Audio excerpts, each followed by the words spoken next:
month's background building video. I'm trying to put one up every month because I love making backgrounds. So anyway, I finished making these 3 cards yesterday, so I'll link to this video on my Crafty Potential channel below. I was using lots of Creative Expressions products with the embossed resist technique. So I heat embossed in white and then ink blended Distress Oxides over the top and did some extra stamping, and I also coloured in the cute little pandas from a woodware stamp set. So I thought I would show you how I do my embossed resist backgrounds. So I'm using the Thank You Sentiment Cloud stamp from Phil Martin in the Sentimentally Yours range from Creative Expressions, which is a lovely thick rubber stamp, and it's got the cling mount on the back, so you can use it on a block or a stamping, like a stamp positioning tool, like your Tim Holtz stamping platform as well if you want to. But I'm not for this technique because I don't find you need to with heat embossing. So, okay, then I'm going to use Cosmic Shimmer Detail True White Embossing Powder, Perfect Medium Sticky Ink Pad, and I think I'm going to use Picked Raspberry, Fossilized Amber, Seedless Preserves and Twisted Citron. I did a magazine commission a while ago, I think it was for Embossed Resist actually as well, and I used these colours and I really enjoyed working with them because they're kind of like citrusy, so that's why I've picked these colours, but I think I'm going to do them in that order, so they sort of go in a rainbow. So first of all, we want to take a piece of card. I just cut up my white card into quarters, so I use A4 white card from Craft UK and it's 300 GSM and it's just smooth white card, so I cut it into A6 pieces, which is like 10.5 that way, and I just guess the height because it's not exact, because I like to die cut it with an A2 stitched rectangle, which is slightly shorter, so it doesn't matter if I don't get it exact. Anyway, so when you're heat embossing, you want to use an anti-static powder tool. When I first started out crafting, I used to get so put off by heat embossing because you'd get the little speckles of powder everywhere and I'd end up overheating it and it looked awful and it soaked into the card. My problems were using a really cheap ink pad for embossing. You can tell what ones aren't going to work as well, because if you touch them they feel slimy, but when you then go on to investing in a Perfect Medium or the Versamark pad, when you touch them it's actually sticky. Like, I'd heard people before say it's a sticky ink pad and I was like, but my one seems slimy, not sticky. So that was one of my reasons why it was never working properly for me. And the other reason was the speckling is because you've got static on your card or oily fingerprints left on it, so you need an anti-static tool. You can get ones that are made from a fabric that let out a bit of the powder, or when I first realised this was the problem, I started off with a jam jar full of corn flour, and I used one of these big mop brushes to dust it over my card. Oh, there's still corn flour in that one. To dust it over my card. So that's how I started out, and then I decided, now I realise that I did like heat embossing even more, so I invested in one of these. I did actually recently buy myself a new one because, as you can see, I've been a bit violent with this one, and there's like no brush left on the end. I still haven't used the new one yet, but that's got a lovely brush on the end to make it easier. But poor, that stinks like baby powder. Yeah, so there we go. We need an anti-static powder tool, and because I've killed the brush on this one, I tap it all over, and then I've just got this cheap little makeup brush I got from Poundland, and I just dust off the excess powder. So now we want to do our heat embossing. So I'm just going to take the stamp, ink up,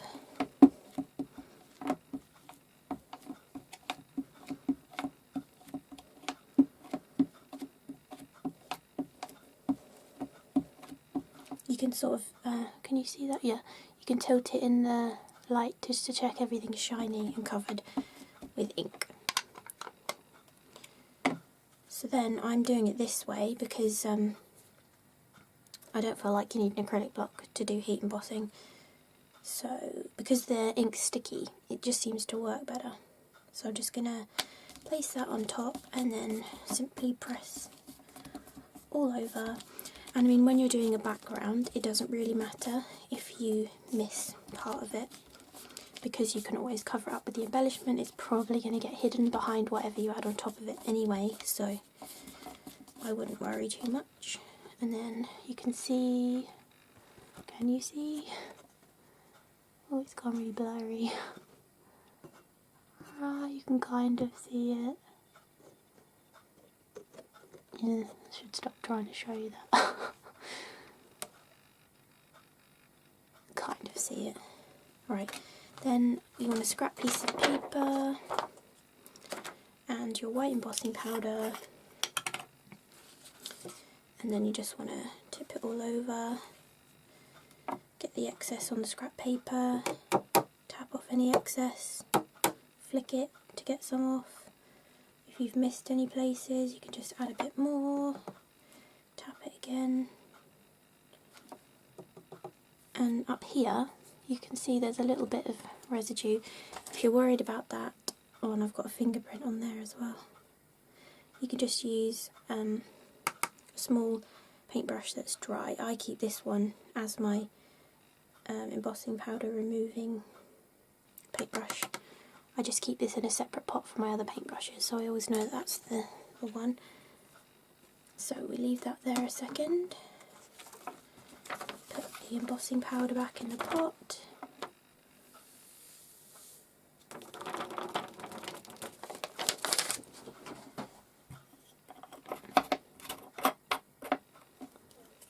Then we want to heat set this. Now there are two types of heat tools. This one is what you want for heat embossing. This one is what you want for drying your backgrounds. So we're heat embossing, so we want this one. You don't have to have both. I would recommend getting this one first. But when I got into doing a lot of art journaling, I was finding having the other one was really helpful for drying your pages in between stuff. So this is going to be really noisy. Sorry.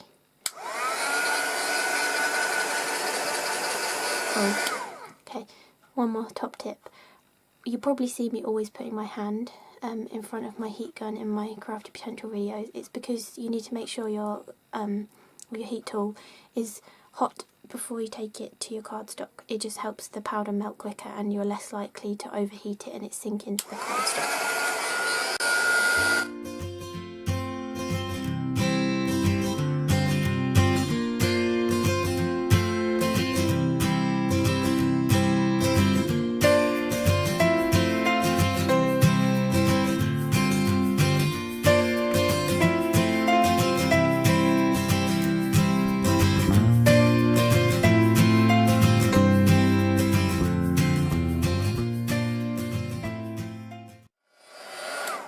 So that is part of it, heat embossed, so you can see the difference. It goes shiny and all the particles kind of melt together to form your stamped image.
Okay, there we go, it's all And I used white to do this one, but I've got a top tip. If you're just ink blending over the top, you can use white or clear powder, it doesn't matter. But if I was going to use watercolour over the top or water down my oxides and like squish it into it, you would definitely need to use white, because I've found in the past if you're adding too much water you oversaturate your card and all the colour seeps underneath the heat embossing when it's clear and you see it, whereas if it was white it wouldn't matter so much. So that's just another little top tip. Anyway, so I keep all my sponges for my Distress Oxide in one of these little boxes. I think they're called like playing card boxes or like narrow business card holder boxes. I think I got mine on eBay or Amazon. So I have one for each colour. The only downside about oxides is it gets everywhere. So it's because it's pigment and dye together, it's quite of a messy ink. So if you're a messy crafter, you might not want to use Distress Oxide, you might want to go for Distress inks instead. Okay, so when I'm working with multiple colours, I like, oh see they've already made a mess on my desk. I like to take the lid off and put the ink pad on top of the lid and then put the ink tool on, so then I don't get any of them muddled up.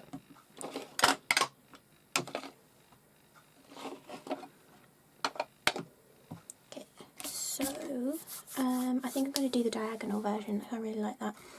So I'm going to start, I think I might start here with the orange actually. Well, this is Fossilized amber, so it's kind of a yellowy orange. So you just want to do circular motions all over, and don't worry that the embossing powder has now turned a yellowy orange colour, because we will fix that. Okay, and then I'm going to go with the green on the corner. There's a dog hair. And if you didn't get a very smooth blend, you could go back in with the previous colour and blend it out. And then we want to go pink.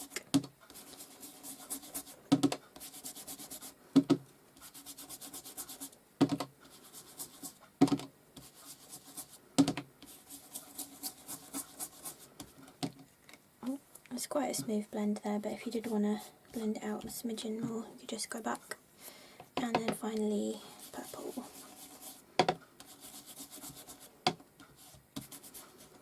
There we go. Simple. So now we need a piece of kitchen roll. And you want to start with the lighter colours, and you just want to buff over the top. And you can see you're removing the excess ink from the heat embossing. There we are. Perfect. So, clean up the work surface. Now, for my cards here, I used some other Creative Expression stamps to overstamp in the background, but I thought for this one I'm just going to use the same stamp, I think, and just stamp it in a slightly different place, but ink it up in the different colours.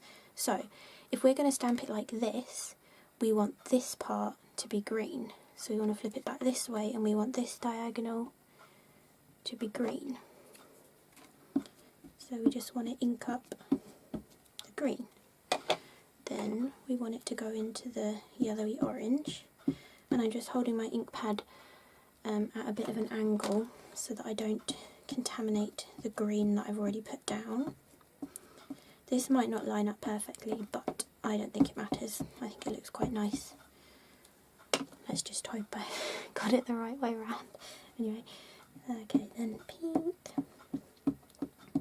So I'm holding my ink pad like that when I'm inking.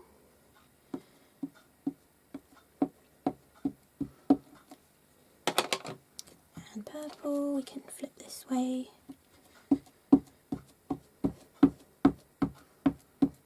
Okay, so now got our ink to stamp, and we just want to place it there and press down.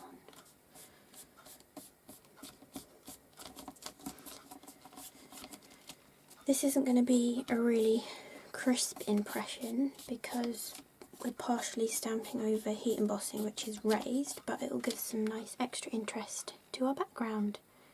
And it's a little bit off colour wise, but I really like that actually. It looks really good. And again, it looks like we've kind of lost our words now, but start with the lightest colour, just rub over, and we're just cleaning off all the heat embossing again. So there we go. So that is our background building video for this month, and it's Embossed Resist with Distress Oxides. And here are 3 finished cards that I did. That was the diagonal again, but I just used different stamps in the background, and then I did radiating out from a circle, and I did horizontal as well. So hope you enjoyed the video. Bye!